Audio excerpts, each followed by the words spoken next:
Who would have thought that Borussia Dortmund would top the group of death? In a group were teams like PSG, Newcastle, and AC Milan.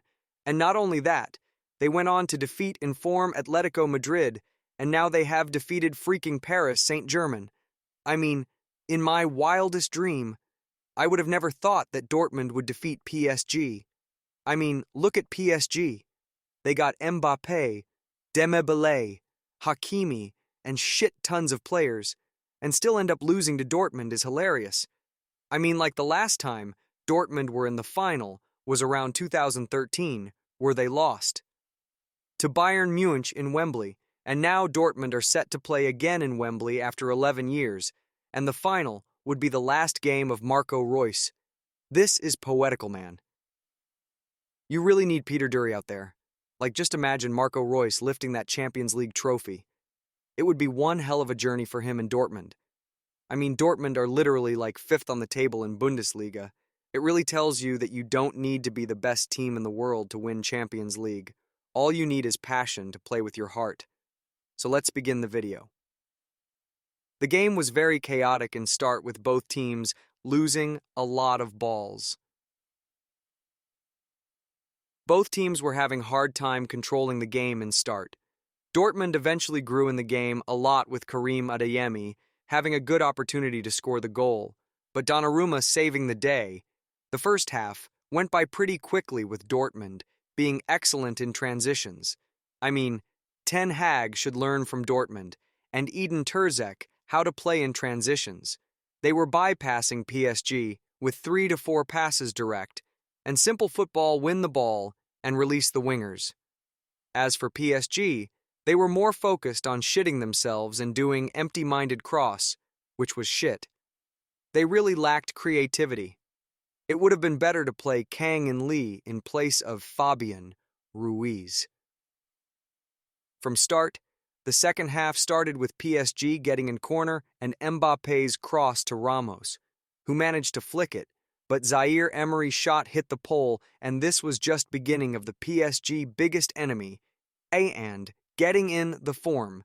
Dortmund didn't miss their opportunity to score from a corner, Julian Brandt with an excellent delivery, and a German special from the Mats Hummels to give Dortmund 2-0 lead on aggregate. After scoring the goal, the plan of Dortmund was simple: to park the bus and defend, and boy, they delivered, with Marco Reus and Sewell getting subbed in place of both Sancho and Adeyemi. After that, it was all about PSG's love story, with the crossbar and pole, and I mean, I go on to say a lot of things, but to keep it simple, PSG smashed the pole for 4 or 5 times. This just shows even. The ball didn't want PSG to win. The whole PSG team was shit. Hakimi, he damn too overrated. He can't even defend. Yet, alone cross PSG. OS? Nothing but a club-based pace merchants. Dembele should remember this day, because karma is bitch, and it did put on its leash today. Mbappe really poor. I mean, this was his last game in PSG shirt in Champions League, and this is the performances he delivers. It laughable. Let's check some of the stats of Mbappe's 3 shots on target and 18 times possessions lost.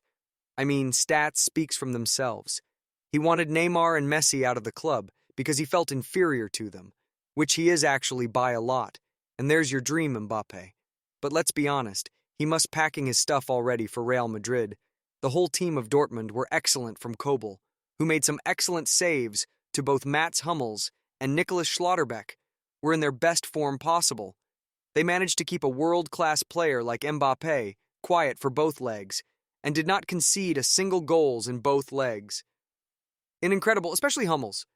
I mean, he was on Mbappe for most of the times and was giving his all for the club and fans, and he won Man of the Match award in both legs as in defender. Ian Maatsen and Ryerson were excellent in keeping both winger as well as wingback quiet. Brandt was sensational again with his control and creativity with the ball, and both of United rejects like Sabitzer, his work rate and intensity were top-notch. Jadon Sancho at this part of the time is just increasing his value day by day. Fulkerg and Adeyemi, again, brilliant. As team, they were excellent. Edin Terzic is really proving himself to be top candidates for managers this season. The way Dortmund have turned their season around is excellent in itself. So that's it for today, guys.